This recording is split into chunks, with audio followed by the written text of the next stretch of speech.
네, 구조 상황과 세월호 침몰 원인 전문가 취재 기자와 함께 자세히 알아보겠습니다. 전 성남함 함장이었던 양민순 선린대 교수 그리고 권준기 기자 나와 있습니다. 안녕하세요. 네, 소조기가 오늘이 마지막인데요. 최다 인원이 투입돼서 총력전을 펼치고 있는데 구조 활동 어떻게 이루어져야 됩니까? 네, 그렇습니다. 지금이 이제 소조기 거의 마지막 날인데 그럼에도 이제 소조기가 지난다고 하더라도 조류가 그렇게 급하게 빨라지는 건 아니기 때문에 한 내일 혹은 모레까지도 최대한 작업 시간을 확보해서 작업을 구조 및 수색 작업을 해야 할 것이고 이때 이제 그 최대한 유능한 잠수사들, 베테랑 잠수사들을 투입해서 많은 작업 시간을 확보해서 작업을 하면 지금 현재 실종자들을 다 구조하고 또 수색을 할 수 있을 것 같습니다. 네. 실종자가 많을 것으로 추정되는 4층 객실 쪽으로 이제 집중을 하겠다는 계획인데요. 지금 좌연 쪽이 수색이 쉽지 않을 것이라는 분석도 있는 것 같습니다. 어떻게 진입을 해야 좀 효율적일까요? 제가 이제 구조에 대해서는 뭐 정확하게는 모르는데 하여튼 현장에서는 지금 그 안에 있는 실종자들을 다 찾기 위한 그런 그 계획과 그런 그 의지를 가지고 지금 최대한 그 실종자들이 많이 있을 것으로 예상되는 그런 지역을 다 진입 통로를 확보해서 찾아내려고 그렇게 노력을 하고 있다고 합니다. 지금 수색 현장에서는 해경, 해군 그리고 전문 업체, 민간 잠수사들이 동원돼서 지금 수색 활동을 펴고 있는데요. 권중기 기자, 이 수색 초기부터 민간 잠수사들을 제대로 활용하지 않았다 이런 지적이 있지 않았습니까? 왜 이런 이야기가 계속 나오고 있는 겁니까? 네, 사고 초기부터 사실 구조당국이 민간 잠수사들의 참여를 막았다 내지는 돌려보냈다 이런 얘기들이 계속 나왔었는데요. 심지어 바지선까지 보트를 타고 갔는데 해경한테서 욕설을 들었다, 뭐 폭언을 들었다 그렇게 해서 돌아왔다는 보도가 또 나오기도 했습니다. 점점 이렇게 보도 논란이 커지니까 해경이 오늘 이 브리핑에서 공식적으로 해명을 내놨습니다. 자원봉사자들을 참여시키긴 했는데 실제로는 아무런 도움이 안 됐다.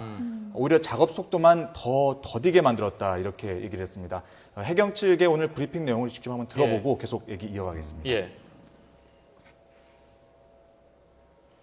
대부분 거센 물살과 제한된 시야로 인해 물속에서 10분도 채 안 되어 출수하거나 심지어는 입수도 안 한 채 사진만 찍고 돌아가는 분도 계셨습니다. 지금까지 자원봉사자 분들의 구조 실적은 없습니다. 결과적으로 자원봉사자 분들의 뜻과 달리 기존 작업에 많은 지장이 초래되고 제한된 시간 안에 최대한의 성과를 내야 하는 절박한 작업 현실을 고려하여 불가피하게 자원봉사자 분들의 참여를 제한하게 되었습니다. 네. 사실 이게 사진만 찍고 돌아갔다 내지는 뭐 잠수한 지 10분 만에 물 밖으로 나왔다 이런 얘기들은 자원봉사자들한테 굉장히 좀 여러 가지 좀 안 좋은 얘기가 될 수 있기 때문에 지금까지 언급을 하지 않았지만 논란이 커지니까 이제 어쩔 수 없다고 판단해서 이런 얘기까지 하게 됐다 이런 얘기고요. 그리고 이 현장에는 UDT, SSU 그리고 특전사, 해경, 소방까지 해서 700여 명의 정예 요원이 있기 때문에 지금 사람들의 손이 모자란 게 아니다.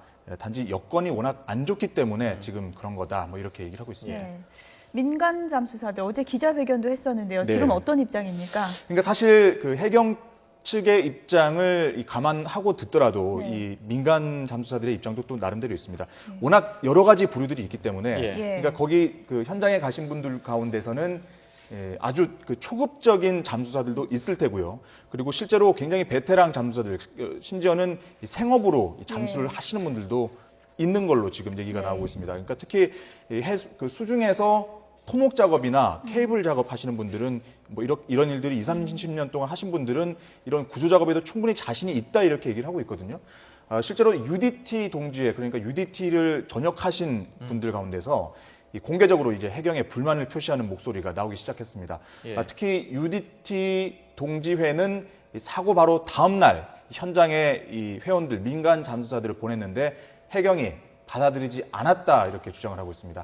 이들은 20년 전에 서해 회리호 침몰 사고 때 현역으로 이 구조 활동에 참여를 했고 그리고 이 사고가 났던 이 맹골 수도에서 그 인양 작업도 해봤다는 경험도 지금 얘기를 하는 사람도 있다는 거거든요. 예. 그래서 이런 사람들이라면 충분히 도움이 될 텐데 해경이 거절을 했다 이런 얘기를 하고 있습니다. 그러니까 한번 이분들의 얘기도 한번 들어보고 예. 얘기 계속 이어가겠습니다. 그러시죠. 예. 여기 온 사람들은 현장에서 지금 20, 30년간 다 생업에 종사하고 있는 베테랑들이라고 내가 설명까지 했는데도 불구하고 거기에서 이제 그거를 이야기를 들으려고 하지는 않았죠. 저 가이드라인도 더 많이 설치를 했을 거고 뭐 어떤 게 뭐 선체 내 시신 인양 작업이라든지 어떤 게서 좀 더 빨라질 수도 있었을 건데 그런 점에서 못하니까 좀 우리도 부모들이지만 부모들 마음으로서는 좀 안타깝죠. 네. 네. 안타까운 마음을 전하셨는데 사실 많은 민간 잠수사들이 있고요. 그리고 이제 저희가 이제 민간 잠수사라고 통칭은 하지만 네. 잠수사마다 배경도 더 다르고 또 하고 싶은 말도 다 다르겠죠. 그러겠죠. 예. 지금 그리고 이 현장에 아예 민간 잠수사들이 없는 건 아니고요. 예. 지금 그 배제가 됐다는 민간 잠수사들은 이 개별적으로 오거나 아니면 그 정말 순수한 민간 잠수사들이고 현장에서는 민간 잠수 업체 한 곳은 계약을 해서 이 머구리 잠수사들을 지금 투입을 시키고 있습니다. 그런데 이 그 해경이 내놓은 해명도 있고 지금 민간 잠수사들 불만을 나타내고 있는 잠수사들 양쪽의 얘기를 다 들어봐도 네. 약간 이해가 안 되는 부분 중에 하나는 이겁니다. 이게 해경 쪽에서는 민간 잠수사들이 343명이 왔고 이 가운데서 16명이 실제로 현장에 투입됐다 이렇게 얘기를 했거든요. 그러니까 사실은 전체 인원 가운데서는 뭐 따지고 보면 좀 소수입니다. 그렇죠. 그러니까 그렇다면 정말 이 소수만 활용을 한 건데 그러지 말고 정말 레저 다이버들이나 좀 초급적인 다이버들 말고 잠수사들 말고 정말 경력이 있는 베테랑 그러니까 정말 프로 잠수사들을 추려서 네. 이 구조 작업에 투입을 시켰다면 과연 이 해경에서 얘기하는 것처럼 10분 만에 물 밖으로 나오고 사진만 찍고 가는 경우가 있었을까 이런 의문도 사실 가능한 지점입니다. 네. 지금 권종희 기자가 이야기를 했는데 양측의 입장이 좀 다른 것 같습니다. 교수님 네. 보시기에는 어떻습니까? 매번 그런 그 해난 사고가 날 때마다 예. 민간 잠수사들이 상당히 큰 역할을 해왔습니다. 이번에도 큰 역할을 하는 중에 아마도 이제 서로의 어떤 역할이라든가 책임이라든가 이런 것 때문에 약간의 마찰은 있을 수 있었겠지만 결과적으로는 이 구조 수색 활동에 모두 큰 힘이 되리라고 생각합니다. 예. 지금 어제부터 우리 해군에서 아마 그 현장 그 잠수 작업의 지휘를 지금 맡고 있는데 그건 이제 해군의 잠수 장비와 인력이 가장 그 좀 많고 능력이 좀 출중하기 때문에 그렇게 하는 것 같은데 그렇게 해서 잘 협조해서 한다면 지금 소조 기간 안에 예. 구조 및 수색 활동의 어떤 성과를 배가할 수 있을 것 같습니다. 네. 예. 지금 뭐 구조 수색 작업에 시간이 아까운 그런 상황인데요. 좀 원활하게 잘 해결이 됐으면 좋겠습니다. 지금 사고 원인 조사도 계속해서 이루어지고 있습니다. 또 나온 얘기가 이제 도타수가 배의 방향을 반대로 돌린 게 결정적 원인이 됐다. 이런 분석도 지금 나오고 있습니다. 3급 항해사가 포트라고 지시했는데 반대로 알아들었다. 이런 내용인데요. 이게 네. 포트라는 게 어떤 의미인가요? 이제 배에서는 이 좌측 왼쪽을 포트라 그러고 왼쪽을요. 예, 오른쪽을 스타보드라 그럽니다. 예. 이건 이제 옛날에 선박들이 이 부두에 배를 계류할 때 보통 이 좌측으로 계류를 했습니다. 그래서 포트는 그 항구입니다. 예. 그래서 이제 포트가 좌측이라는 그런 용어로 선박에서는 사용이 됩니다. 그리고 우측의 스타보드라는 용어는 우측으로 가면 하늘에 별이 보인다. 이래서 이제 스타보드라고 그렇게 예. 용어를 써왔습니다. 예. 그러니까 항해사의 지시를 조타수가 잘못 알아들어서 사고가 난 것이 아니냐 이런 지금 추정이 되고 있는데 이게 지시를 잘못 알아들었다 하더라도 방향을 뭐 잘못 돌렸다 하더라도 바로 잡을 수 있는 거 아니겠습니까? 순간적으로라도. 예, 그렇습니다. 저는 그 스타보드로 그러니까 우연으로 틀어야 되는데 예. 좌연으로 틀었다고 해서 그것이 배가 전복되고 침몰하는 결정적인 이유는 아니라고 생각합니다. 예. 예. 이미 그 세월호는 출항하기 전에 그 전복되고 침몰될 수밖에 없는 그런 구조적인 원인을 갖고 있었기 때문에 예를 들면 선체의 그 상부 구조물을 개선해서 예. 개조해서 선실을 더 확보를 했다든가 혹은 또 우측에 있는 그 사이드 램프를 떼내고 예. 거기에 이제 화물 공간을 더 확보를 했다든가 이런 그 배의 복원력과 부력을 상실할 수 있는 그런 구조적인 개선을 했기 때문에 예. 그것이 그 배의 그 전복과 침몰의 결정적인 이유지. 그러니까 배가 이미 넘어갈 수 있는 상태에서 거의 다 넘어간 상태에서 이 배를 조금 틀어주면 그것이 그 당시에는 그 결정적인 이유는 될 수 있습니다. 예. 예. 근데 사실 이 부분도 그 이렇게 포트와 스타보드 결국에는 좌현으로 돌려라 우현으로 돌려라 이걸 예. 헷갈렸다는 건데 사실 이 얘기를 그 하면 전문가들은 이 좌우를 구분 못한다는 건 사실 배를 좋다 하는 사람 입장에서는 이해할 수가 없다는 얘기를 하거든요. 예. 아 근데 제가 이제 그 군함을 실제로 타본 경험에 의하면 예. 이 넓은 바다에서는 그런 간혹 가다가 이제 명령을 잘못 알아듣고 수행하는 그런 조타수들이 있을 수 있습니다. 예. 그렇다고 해도 그것은 즉시 이제 반대로 수정을 하면 가능한데 예. 예를 들어서 이제 전방의 어떤 물체를 그 선박의 충돌을 피하기 위한 그런 상태에서는 그걸 반대로 알아들으면 예. 결정적으로 이제 충돌을 할 수밖에 없는 그런 예. 위험 지경에 들어가는 겁니다. 예. 근데 그런 일이 흔하지는 않지만 예. 일어날 수는 있습니다.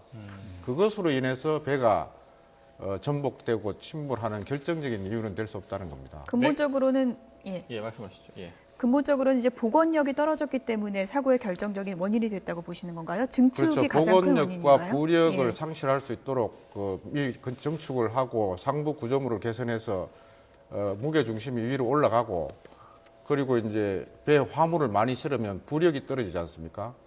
그런 상태에서 이미 배가 조금만 잘못 움직여도 예. 조금만 잘못 조정을 해도 전복될 수밖에 없는 그런 상태에 도달했기 때문에 그때 이 배 조정을 잘못해서 왼쪽으로 이렇게 회전하려고 하다가 갑자기 예. 오른쪽으로 회전하면 그것이 이제 그 또 고정되지 않는 그런 화물들이 한쪽으로 쏠리다 보면 그게 이제 또 결정적으로 그 시간에 그 시점에 전복되는 그런 예. 일이 일어날 수 있다는 그런 얘기입니다. 예. 선체가 결함이 있거나 또는 말 그대로 증축을 해서 선체에 문제가 있던 것도 사실로 드러났지만 예. 선원들의 운항 미숙 부분도 반드시 짚어야 될 것 같은데요.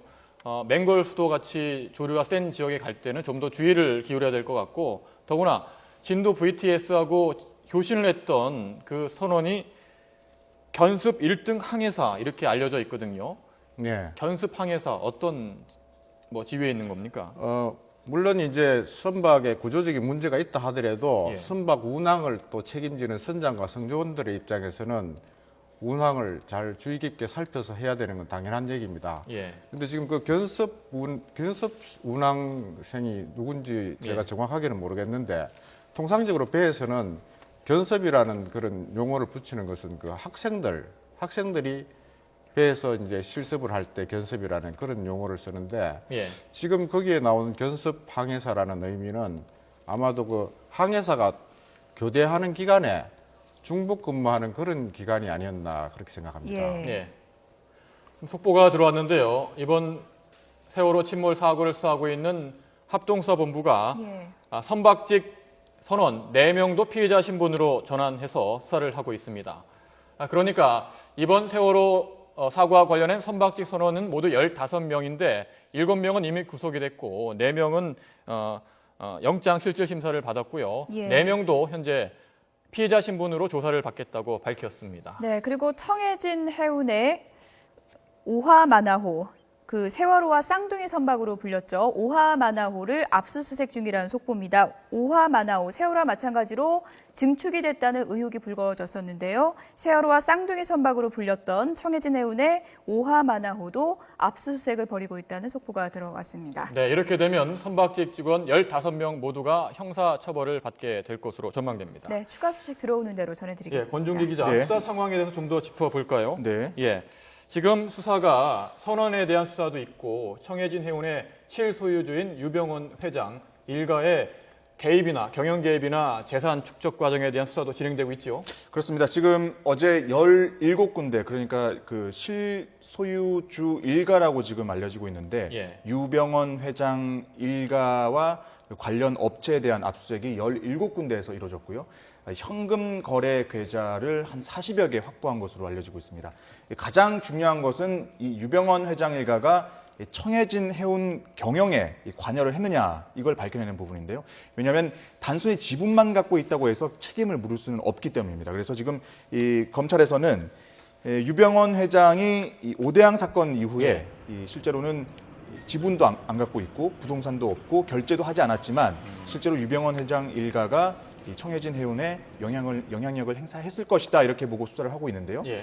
하지만 이 구원파라는 종교단체 지금 얘기가 많이 나오고 있지 않습니까? 예. 이 구원파라는 종교단체를 유병헌 회장이 사실상 이끈 것으로 보고 있는데 예. 이 구원파의 핵심 신도들을 계열사 대표로 앉혀서 이 영향력을 행사한 게 아닌가 이렇게 검찰은 의심을 하고 있습니다. 실제로 예. 검찰은 구원파가 유 회장 일가 소유의 한 관계사하고 이 구원파하고 사무실을 같이 쓰고 있다. 예. 이렇게 얘기를 했거든요. 예. 그렇다면 실제로 종교와 경영을 분리하지 않은 형태가 아닌가 이런 추정이 가능한 겁니다. 특히 또 종교단체를 이용한 돈 세탁 사례도 여러 차례 있지 않았습니까?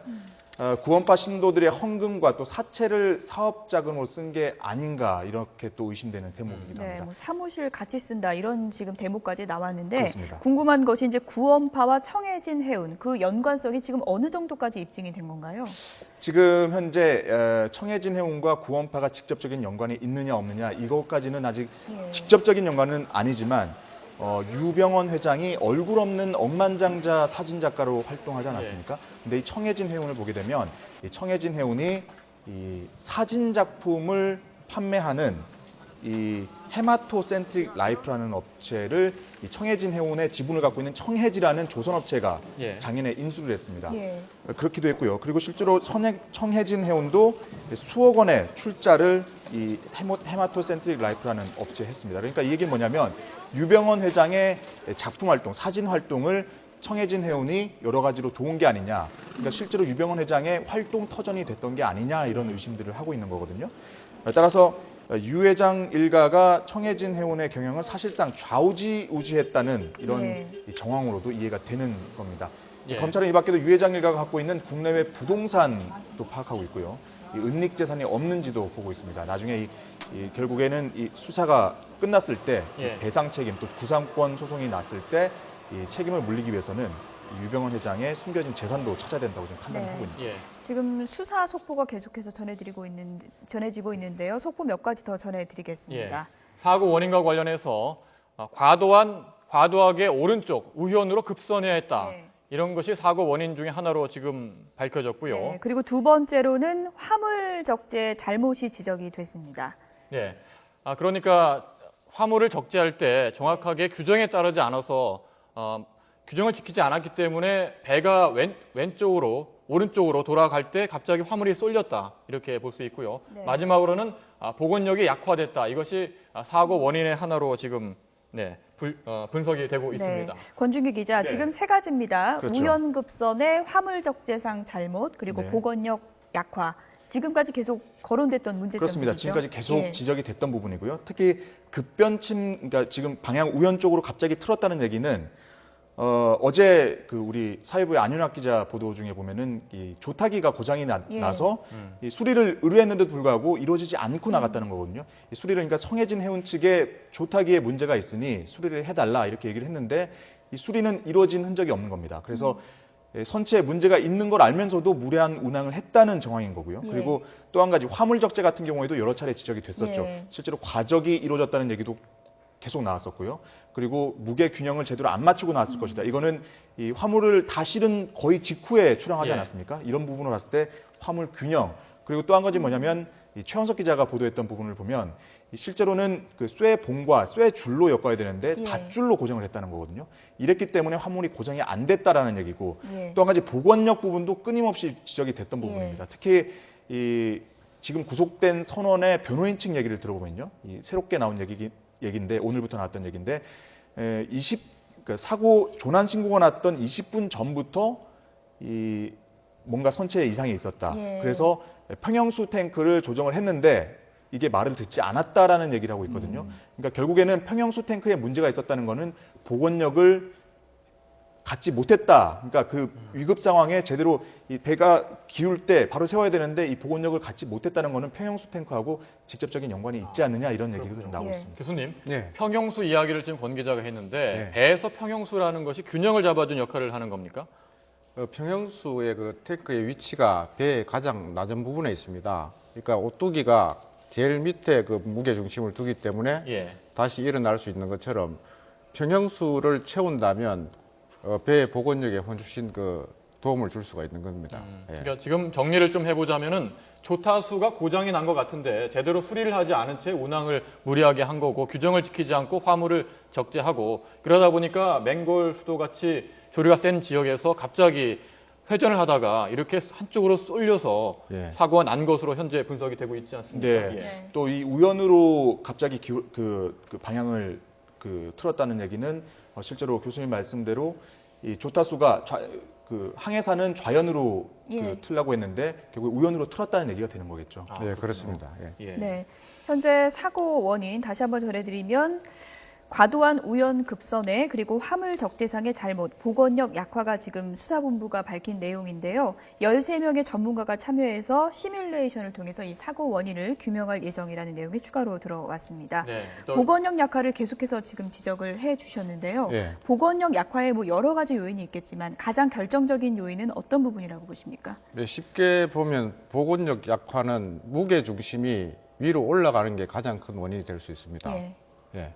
그렇다면 증축한 게 문제가 되는 건가요? 네, 그래서 전문가의 얘기들도 가장 복원력 약화의 큰 원인은 그 상부 갑판의 선실을 확장해서 거기에 무게 중심이 더 쏠린 그 부분이라고 그렇게 지적하고 예. 있습니다. 예. 정원을 늘리기 위해서 객실을 늘렸다 이렇게 볼 수가 있는 건데 예. 또 일부에서는 유병원 회장의 전시를 위해서 일부러 배를 개조했다 이런 이야기도 나오고 있지 않습니까? 그렇죠. 실제로 이 청해진 해운이 작년에 이 사업 그 영역을 좀 여러 가지로 더 확장을 했습니다. 이 가운데 예. 하나가 뭐냐면 청해진 해운도 이 사진 판매 그리고 골동품 소매 뭐 이런 여러 가지가 있거든요. 예. 유병원 회장의 개인적인 취미 생활을 하기 위해서 이 청해진 해운을 이용한 게 아닌가. 특히 이 세월호의 선체 안에서 이 여객선 안에서도 예. 유병원 회장의 어떤 작품 전시라든지 이런 걸 하기 위한 의도가 아니었나 이렇게 의심이 되고 있습니다. 특히 5층 부분이 지금 확장된 예. 부분이 그런 의심을 받고 있는 부분입니다. 네. 유 회장이 지시를 해서 실제로 배를 고쳤는지 부분은 검찰 수사를 통해서 반드시 밝혀야 할 부분인 것 같고요. 네. 예. 세월호의 구조적인 문제라고 할까요? 세월호의 복원력이 좀 문제가 있다는 건 세월호 전 선장이나 여러 사람을 통해서 좀 증언이 나오기도 했었죠. 그렇습니다. 이 YTN 취재진이 그 이전에 세월호를 탑승했던 그 선원들 예. 그리고 그 압수수색이 들어간 오하마나호의 선원들도 접촉을 해봤는데 예. 거의 공통된 얘기가 뭐냐면 다른 배들보다 특히 많이 기울었다. 예. 그리고 파도가 칠 때 휘청거리는 게 일반 배하고는 비교가 안 될 정도로 더 심했다라는 얘기를 하고 있거든요. 그리고 그 평형수 탱크에 대한 지적도 몇 개가 있었고 그리고 이 복원력을 갖게 하는 그러니까 평형을 잡게 하는 역할 중에 하나가 그 보조 역할을 하는 게 스테빌라이저라는 또 장치가 있는데 이것도 좀 문제가 있었다라는 얘기가 있었거든요. 그러니까 예. 이 배의 복원력 자체가 애초에 증축 때문에 무게 중심이 위로 쏠리면서 예. 배가 복원력을 갖는 게 문제가 있는데 이 문제가 생겼을 때 바로잡을 수 있는 평형수, 스테빌라이저 다 문제가 있었다면 애초에 예견된 사고가 아니었나 이렇게까지 보여지는 대목인 것 예. 같습니다. 이렇게 배를 무리하게 개조를 했는데도 안전점검 같은 경우에는 통과를 했다고 합니다. 도대체 어떻게 검사를 했기에 이렇게 통과를 했는지 정말 의문을 품을 수밖에 없는데요. 보통 어떻습니까? 서류 검사만 하는 겁니까? 어떻습니까? 예, 우리 해군에서는 예. 그것을 실제로 그 안전 점검을 해야 될 인원이 와서 점검을 하든지 아니면 장비를 가져가서 예. 점검을 하고 그 점검 완료가 되면 그게 이제 완료했다는 그런 서류를 작성을 하는 겁니다. 예. 근데 지금 현재 뭐 보도에 보면 이 그런 절차 없이 실제로 안전 점검을 하지 않고 서류로만 처리를 한 것 같은 그런 것으로 보입니다. 예. 네. 저희가 이제 구조를 잘 몰라서 그러는데요. 뭐 그 선박에 탑승하는 사람들이 이제 선원들이 선장이 있고 기관사가 있고 항해사가 있고 그렇지 않습니까? 예. 그런데 지금 선박의 이제 안개 속에서 운항을 할지 말지 이런 결정 그리고 화물을 뭐 과적하는 여부 이런 모든 구조 활동이나 이런 모든 결정권에서 세월호 같은 경우에는 선장의 모습이 보이지 않는 것 같습니다. 구조나 뭐 조난 신고나 이런 부분에서도 선장의 모습이 보이지 않았는데요. 네. 어떻게 이해해야 될까요? 조금 전에 이제 그 배 승조원들이 선장, 항해사, 기관사 이렇게 크게 구분이 되는데 기관사는 기관실에서만 업무를 하고 나머지는 전부 선장과 항해사들이 하는 업무입니다. 예. 그 화물을 적재하고 나면 항해사가 화물을 좌우 발라스트가 맞게 적재를 하고 고정을 하고 이런 일을 맡아서 하게 돼 있고 그런 모든 여객의 안전과 승조원의 안전, 그다음에 장비의 안전 이런 것들을 다 책임지는 것이 그리고 결정적으로 예. 그런 그 침몰이라는 그런 위기 상황에서 배를 지휘하고 승조원을 지휘해서 승객들을 안전하게 구출하는 업무가 그 주임무가 바로 선장이 되는 겁니다. 예. 예. 지금까지 뭐 검찰 수사를 보면은 사고 원인이 어느 정도 드러나는 것 같습니다. 과도한 우현 급선에 화물 적재상 잘못, 보건력 약화. 저희들이 보도를 통해서 여러 번 지적했던 부분인데 네. 검찰 수사를 통해서도 확인이 되는 거군요. 그렇죠. 결국에는 이 검찰 수사의 초점이 점점 이제 사고 원인에서 예. 유병헌 회장 일가로 가는 것도 이 회사 경영 자체가 이렇게 선체 문제가 있음에도 운영을 했다는 부분, 예. 그리고 안전교육도 제대로 실시하지 않았다는 거, 그리고 선원들에 대한 그 처우도 굉장히 열악하지 않습니까? 예. 이준석 선장 같은 경우에도 촉탁계약직으로 재고용이 된 사람이거든요. 게다가 원래는 선장 업무 이전에는 이미 은퇴를 한 사람이기 때문에 교육 업무를 맡다가 지금 배를 타고 있는 겁니다. 그러니까 여러 가지로 정말 무리한 정황이 한둘이 아닌데도 과연 그 유병헌 회장 일가가 만약에 직접적인 관련이 있다면 예. 회사 경영을 이렇게 부실하게 하면서 이미 세모그룹이 97년도에 부도가 난 이후에 17년 만에 회사를 지금 계열사를 30개 이상으로 지금 키워놓은 상태입니다. 예. 이렇게 문어발식 확장을 하는 이 가운데 그렇다면 청해진 해운의 경영 실태는 이렇게 부실하게 이루어졌다면 결국에는 이 회사 경영을 일가의 배를 불리는 데만 이용된 게 아닌가. 결국에는 승객들의 안전이라든지 이 안전 운항에는 외면한 게 아닌가. 이렇게 지금 의심이 되는 부분입니다. 예, 너무나 안타까운 사고고 사고 원인은 반드시 밝혀서 이런 일이 다시는 일어나지 않도록 해야 할 것 같습니다. 네. 권중기 기자는 수고했고요. 양 교수님은 5시에도 다시 한번 출연해서 말씀을 네. 나눠보도록 하겠습니다. 두 분 고맙습니다.